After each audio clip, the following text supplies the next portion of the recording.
Hey everyone, it's Fun Around, and my name is Jordan. This video will be for Thursday's slate. We have the biggest slate of the week so far, not including Sunday. We have 3 total games, which is awesome. It feels good to finally be able to pick from a ton of games. So can't wait till Friday when we actually have a big slate. I did find a decent amount of picks. You will see images that come up on the screen about right there. Those will be from a data app called Outlier. There's a link in the description that'll give you a 7-day free trial for Outlier. So not to waste any time, let's jump right into the first pick. So the first pick, I like Bam Adebayo over 4.5 assists, a -142. I've taken him before and he has absolutely crushed this line. He has a really good matchup here against the Raptors. So matchup, Raptors give up the most assists to the center position. Matchup is an A+. Clearly, recent history, he has gone over in 9 straight games with 9 potential assists over the last 10 games. So that's going to be an A+.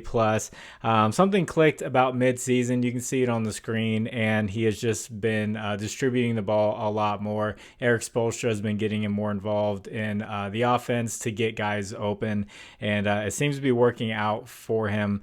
So A+ on the recent history. Head-to-head versus the Raptors. So this season, he played them and he had 10 assists and 7 assists. He crushed this line. And then last season, he did not go over. So I'm weighing this season a lot more heavily than last year. So I'm going to give it an A- on the head-to-head history. And then home and away, he's gone over in 7 out of the last 8 games and 6 straight games. So I'm going to give that an A. I'm going to give this an overall grade of an A. Almost an A+ for this grade for Bam Adebayo. I can't imagine this will be bumped up, and we'll see it at 5.5 from here on out. He just keeps on hitting this line. So this next pick, I'm going to do a plus money play, and usually when I do plus money plays, people just throw these in their 6-man parlays, and the plus money play is the one that ends up burning them. I just want to put a disclaimer. This is a plus money play. More than likely should be single bet. That I am not a financial advisor or anything like that. I would prefer to single bet this one. It's going to be Kristaps Porzingis over 2.5 3-pointers made at +140. So he's going up against the Pistons, who give up the second most threes to the center position. So that is an A+ matchup. Recent history, he's only played 5 games this year. Started out, didn't play that many minutes, but he's been playing around 30 to 33 minutes over the past 3 games, and he's gone over in 3 out of 5 games this year, going over in 3 straight. He did play without Jason Tatum against Detroit and got a lot of shots up. You could even look at his points. If Jason Tatum is ruled out, he was randomly put on the injury report, so Jason Tatum could be out for this matchup. He's taking about 7 threes a game, and then that last game he took just 10 threes. He did turn his ankle in the last game, but he came back and started the second half and played the most minutes he has played this year at 33 minutes. So recent history, I'm going to give it a B-. In head-to-head history, he's gone over in 3 out of the last 4 games against the Pistons. And like I said, with Tatum out, he got a lot of shots up, and definitely going to have more opportunities to score if Jason Tatum is out. So going to give head-to-head a B, and then home and away, he's only played 3 home games this year, so 2 out of 3. I'm going to give that an A- with an overall grade of a B+. For +140, I don't think that's a bad bet to take a single bet on. So if you guys could, please like the video. If you haven't, please subscribe to the channel.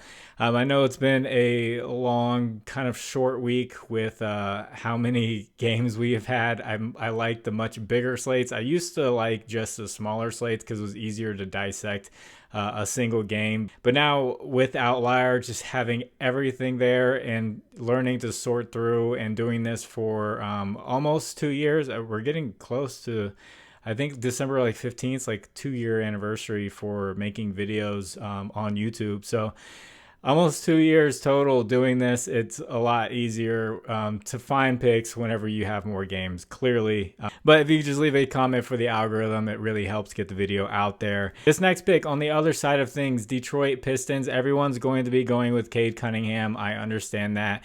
For his rebounds, I checked for Asar Thompson to see how he has done. His rebounds comes down a lot when Thompson plays, and Thompson hasn't played that much this year, and he doesn't play many minutes, but he's a very good rebounder.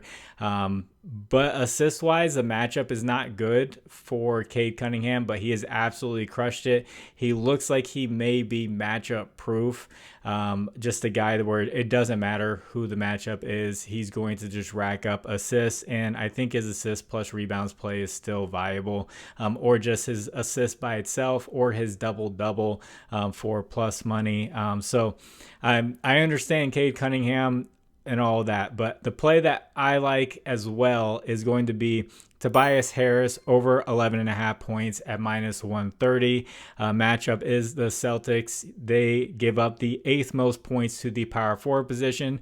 This is even better if Jason Tatum is out. Sam Hauser is also going to be out at the power forward position. So they're going to have to dig deep to find a backup to guard the power forward position.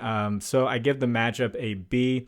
Recent history, he's gone over 15 out of the last 20 games this year. I know that's not very recent. That's pretty deep, but he's gone over an 8 out of the last 10, so 80% hit rate. So I give the recent history a B plus. I'm taking off the rebounds. His points plus rebounds came out at 20.5, and it dropped immediately to 17.5. I think because the news that Asar Thompson was going to be back dropped his rebounds, but his points kind of stayed where it was at. So head to head, he just had 27 points against them about a week ago. And like I said, Jason Tatum was not in that game, so he dropped 27 on them, and he's gone over in 5 out of the last 6. He did not go over earlier in this year, and he went over plenty of times last year with the Sixers. So I'm going to give it a B plus for head to head. And then home and away, he's gone over in 8 out of the last 11 road games and 5 out of the last 6 road games. I'm going to give that a B plus with an overall grade of a B plus for Tobias Harris over 11.5 points at -130. So if you guys would like to get away from Prizepicks and try out a different app, Prizepicks has all those flat lines where you push a lot. I think they're kind of taking advantage of their popularity. If you want to try something with the more dynamic payouts, more options, all that, check out Underdog Fantasy, Sleeper, ParlayPlay, and ChalkBoard or Better. Better's doing a match up to $200, the rest up to $100. Links are in the description. I'll take you there with the promo code. Promo code is fine around 11 for those matches. In this last pick, going to that Kings game, Kings Pelicans, I thought this would have the widest spread, so I would definitely favor the Kings in this with Brandon Ingram out and Zion Williamson out. I know Kings are going to be on the road, but they've just blown 2 teams out recently. And a guy who's really helped that out and helped jumpstart their offense is going to be Malik Monk.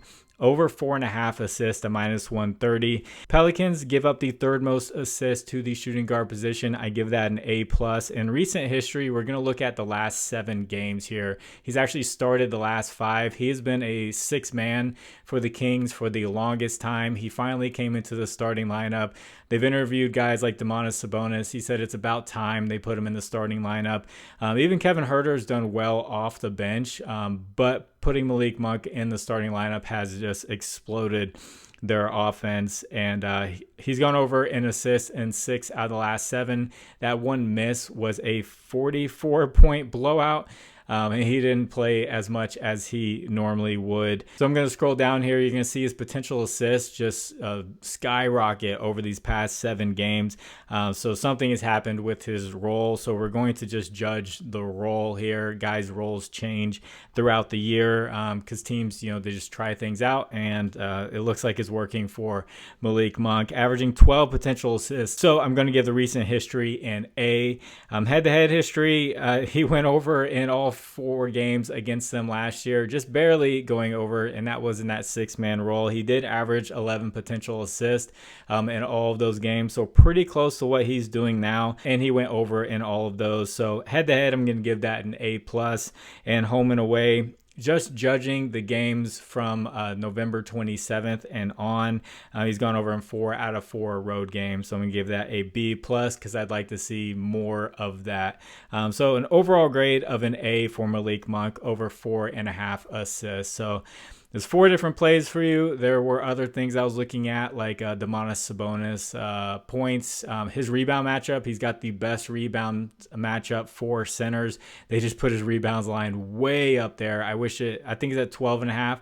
If it was at 11.5, the hit rate is amazing. So if you just want to drop that down just by 1, I think it'd be good to add to a parlay or something like that. So if you'd like to discuss lines further, I have a Discord. Link is in the description. You can talk about lines all day long, and with like-minded people. It's free. It's not paid premium or anything like that. So a link is in the description for that. And a recap for a couple of days ago, I'm filming during the Knicks game right now, so I'll recap that later. But I had Klay Thompson over rebounds, assists, 3.5. He ended up with 4 rebounds. He went over. And then I had Isaiah Hartenstein over 3.5 assists. He ended up with 3 and he hooked. He had plenty of potential assists. I was watching the game. There's plenty of moments where he basically gets his assists on like handoffs where kind of does like he gets the ball at the top of the key and will kind of just hand the ball off to a guy like Jalen Williams or Shai Gilgeous-Alexander, and they'll just go and they'll score. And there's plenty of times where a guy just missed. So we're really close with that to hitting those 2. But hopefully we have some better days ahead. So doing the checklist method has been pretty good. Still around like 61% hit rate. Over the past few days, it's been at like 50% even. So hopefully it picks back up as we get more games. I like to have more options to choose from and not be forced to, just like 2 games. It really sucks when you have that. So I'm going to get this edited and get it out to you all. God bless you all. It's final round. My name is Jordan. I will catch you on the next one. Bye.